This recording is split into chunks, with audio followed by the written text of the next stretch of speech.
Hello and welcome to another Motoring Middle East review brought to you by AC Delco. Today we'll be looking at the Lamborghini Huracan. And you're thinking, didn't that car come out in 2014? Isn't it a bit old? Well, you'd be right, but this is really about redemption, because that first Huracan, it wasn't very good. Sure, it was very fast, it was very comfortable, it handled pretty well, but it wasn't exciting to drive. It felt more Audi than Lamborghini. So what's different about this car? Well, it's the 580-2, which gives you a bit of a clue. It's less powerful. It's two-wheel drive. It's got 33 kilos less on the front axle because the power goes to the rear wheels only. And it's a bit cheaper. Can this redeem the Huracan last and make it a good, proper Lamborghini? Actually, I think it can. So there's only one way to really tell this car, the 580-2, from its bigger brother, the 610-4. And that's the front strakes, because in the regular car these have a honeycomb type structure, whereas in the two-wheel drive car they are open, so you can see clear into the radiator where all the bugs are. Otherwise these cars are functionally identical, and that's by design, because Lamborghini wants you to buy the cheaper car and not feel like you bought a cheaper car. So you can get all the same options, you can price it up to be even more expensive than the four-wheel drive car, but otherwise it's pretty much identical. So normally we start our reviews with a look at the trunk, but in this case it's a frunk because the trunk is at the front. So let me see if I can open it up. So boot space, let's be honest, it's not great. In fact, you'd struggle to put anything apart from Lamborghini branded luggage in there. There's a car cover in here which is frankly gigantic. There are these two little saddlebags. In case you're wondering what they've got for, they have got tools here and, I kid you not, Lamborghini driving gloves made of the finest Italian leather. Otherwise this is basically useless, and there's even a charging port here. I mean, who the hell is going to put anything to charge in the boot? It must be hot as hell here. So basically supercar useless, but that's what you expect. It's a Lamborghini, not a Camry. So apart from being rear-wheel drive, this Huracan looks the same as every other Huracan. It's got, of course, these 20-inch optional wheels, and it's got these dramatic looks, which a lot of people have been questioning since the day it came out, but I think it's aging quite well. It reminds me of the cars from Pole Position, which is one of my favorite cartoons as a kid.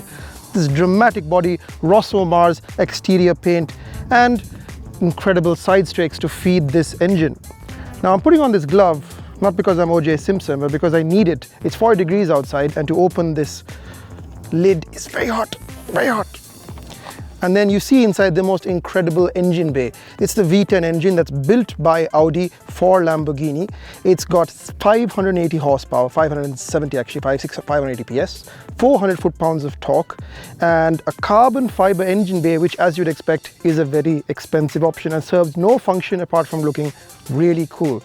But enough talking about Lamborghinis, you really have to drive them to experience the madness. And I really hope the madness is back, because the last one wasn't.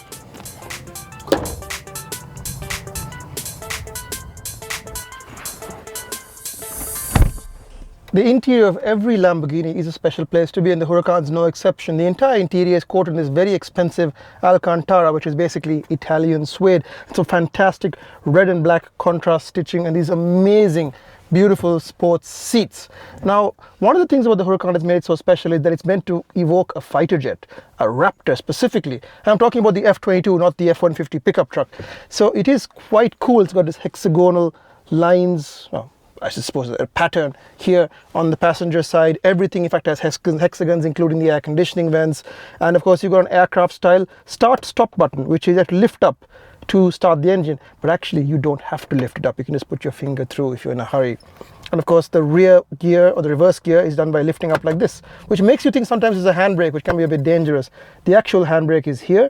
You have a park mode and a manual mode. So that switches between manual and automatic.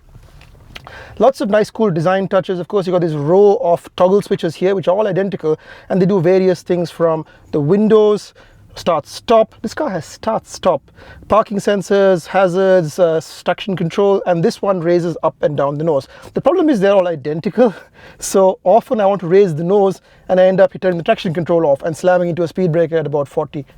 Not ideal. Other things not aging so well, a lot of Audi switchgear here. This is the previous MMI system, so it occasionally feels a little bit cheap, and it's got plastic paint on it. It doesn't age well. Seating position is great. mean, this is what a supercar should feel like. You have a great view out front, you've got a ton of space here with another Alcantara bit on the dash right here. It's just a fantastic cockpit. You have Audi's new system, which Lamborghini has borrowed, the virtual cockpits. You have a fully configurable display that does things like tell you your lap times and so on. You can have the navigation and so on. Yeah, you have the navigation here, not here. There isn't a screen here. This screen only shows you oil temperature, oil pressure, and battery. And there's nothing else it does. It doesn't show you the AC, it doesn't show you the climate. Actually, it does show you the AC, but only if you use it. So it's a bit pointless, but this is a Lamborghini. You also got, of course, the buttons here that allow you to do things like change your indicators. This is very annoying because I don't know what was wrong with the stock. Stocks are great. In fact, you're constantly doing this and that, and it's not very satisfying. And again, I would like a volume control for the stereo, but instead I've got wipers. Why am I pressing wipers all the time? Down here, cruise control, down here to control the virtual display. And this is the important bit, this red and anodized toggle changes between Strada, Sport and Corsa, which are of course the Anima modes for this car that change it from street to sport to track.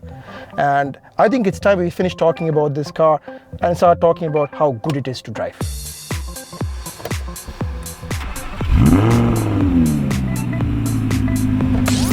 This review has been brought to you by AC Delco. It's a brand that's been around in the Middle East for decades. They're makers of many fine lubricants, including this Dexol engine oil. Now, it's made right here in the UAE. It gives you up to 15,000 kilometers between oil change intervals. It improves engine performance. It improves fuel economy. It reduces wear and tear. And it's actually probably suitable for the car you're driving right now. Go give it a shot. I don't think you'll be disappointed. Okay, so it's time to finally drive the rear-wheel drive Huracan, the one that will redeem this car. I got a little bit of a confession to make. The first time I ever drove a Lamborghini was about 7 years ago.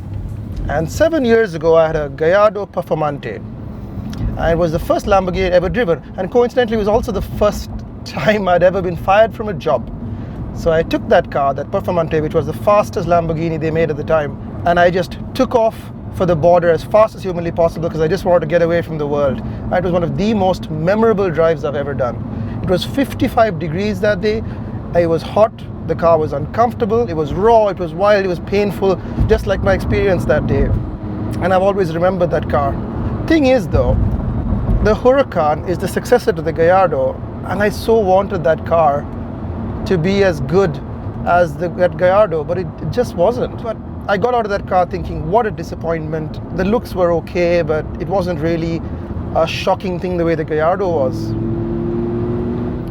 So what do we say about this 580-2? Has Lamborghini got the magic back? I'm just gonna cut the BS and get straight to the point. Yes, they have. This thing is freaking amazing. And what makes it so good? Well, it's what they've taken away. Like I said before, they've taken away the four-wheel drive. They've taken away the weight. So the front end is so light, so poised. The steering is fantastic. It's hydraulic again. Actually, it might be electric. I'm not sure. It actually might be electric. But there's lots of weight, lots of feel. So the weighting is just perfect. It just dances down the road. There isn't a lot of feedback. So let me be very clear. The car feels nice in your hands, but if you go over a bump, you won't feel anything. But that's what these cars are like now. But it is so nice to drive. Now, other point of reference, the car is slower. It's actually about 40 horsepower down. The regular Huracan is about 610 horsepower. This is 580. I think the torque figure is about the same. Same 7-speed dual clutch auto. So apart from this 33 kilo weight saving, they haven't changed that much. Oh yeah, and the weight distribution's been changed. It's about 2% back. So it is slightly more shifted to the back. And of course, there are special tires from Pirelli. So right now I'm going in Strada mode of the Anima. It's a long Italian thing, but basically it's street, sport, and Corsa, which is track. So I'm going to go back up the squiggle and feel how it feels. Just give you a little idea of what it's like. On street, a couple of drawbacks, which make it more Lamborghini to me. It endears it to me immensely. It's too loud. This cabin is like being inside a kettle drum. The ride is awful. It's like concrete. We're going to go over some strips now, and you're going to probably hear it and feel it. Like, yeah. It only feels good when you're going fast. Otherwise, it is just really bad. The brakes could be better. I mean, look, I'm pressing. There you get travel. I don't think this has the carbon ceramic system, so get the carbon ceramics. And I hate this stupid indicators. Why is it here? Why can't I have indicator stock? And the paddles are magnesium, but they can get hot.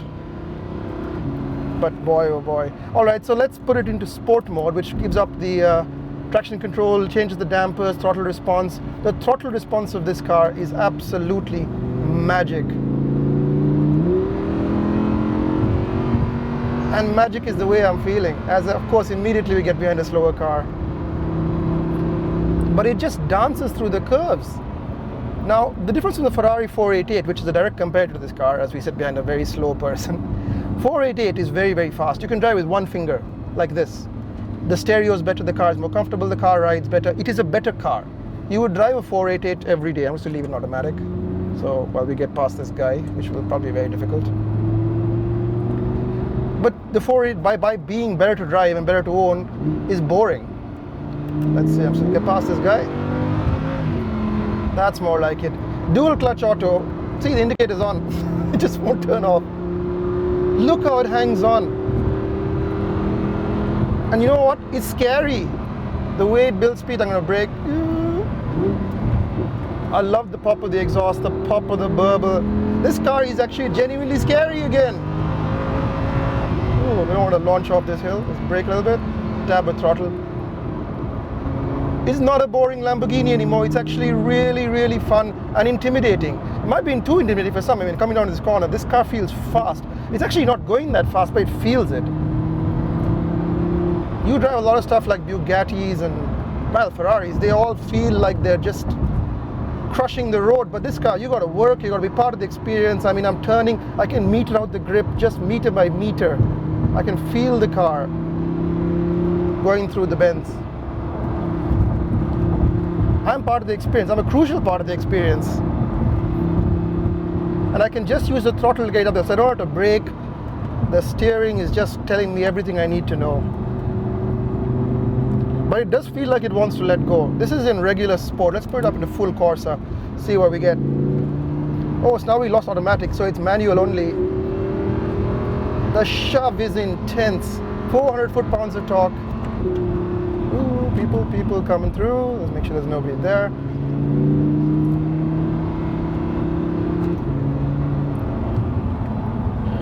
Ooh, ABS.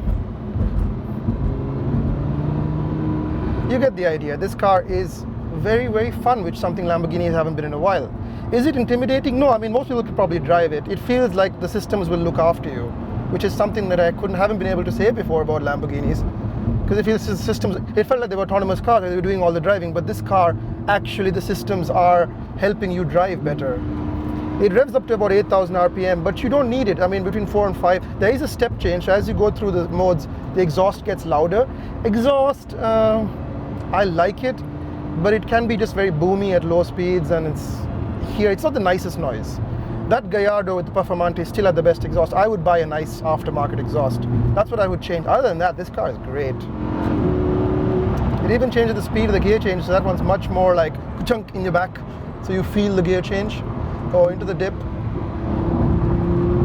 It's like a whopping great million dirham go-kart. I don't know what else to say apart from Lamborghinis redeemed themselves. I think I hear the new Aventador SV is also really very good, so could this be the comeback from Santa Gata? Could this be the car that finally makes them Ferrari fighters again? Because let's be honest, the 488 was better, but now I'm not so sure. I think this car is more fun. I'm just calming down because we're going through the villages, and I've put it back into street. Unlike the Ferrari, you put it back into street mode, and it doesn't become soft like a Cadillac. It's still a Lamborghini, so it's still, look at this, look at this. It's like somebody is hitting me in the back with a baseball bat. It's not an everyday car. But it is a special car, and when you take it out, to a nice driving road or a great track, you will enjoy it. It leaves a bit of room, I think, in terms of rawness for the SV, and I think that car will be the ultimate version. But as an everyday car, this is just really, really hard to beat. Because this is what an Italian car should feel like. It should feel stroppy, it should feel angry, it should not feel boring. So yeah, I really enjoy driving it. And yes, it does remind me of that Gallardo. It does feel like, once again, we've come full circle. That's about it from me at Motoring Middle East. I think I've had an absolute blast driving this Huracan. I would say save your money, don't get the 610, get the 580, it's the better car. Well, that's it from us and the gang at Motoring Middle East. Follow us on Facebook, YouTube, Instagram and all the rest. Till next time, see you soon.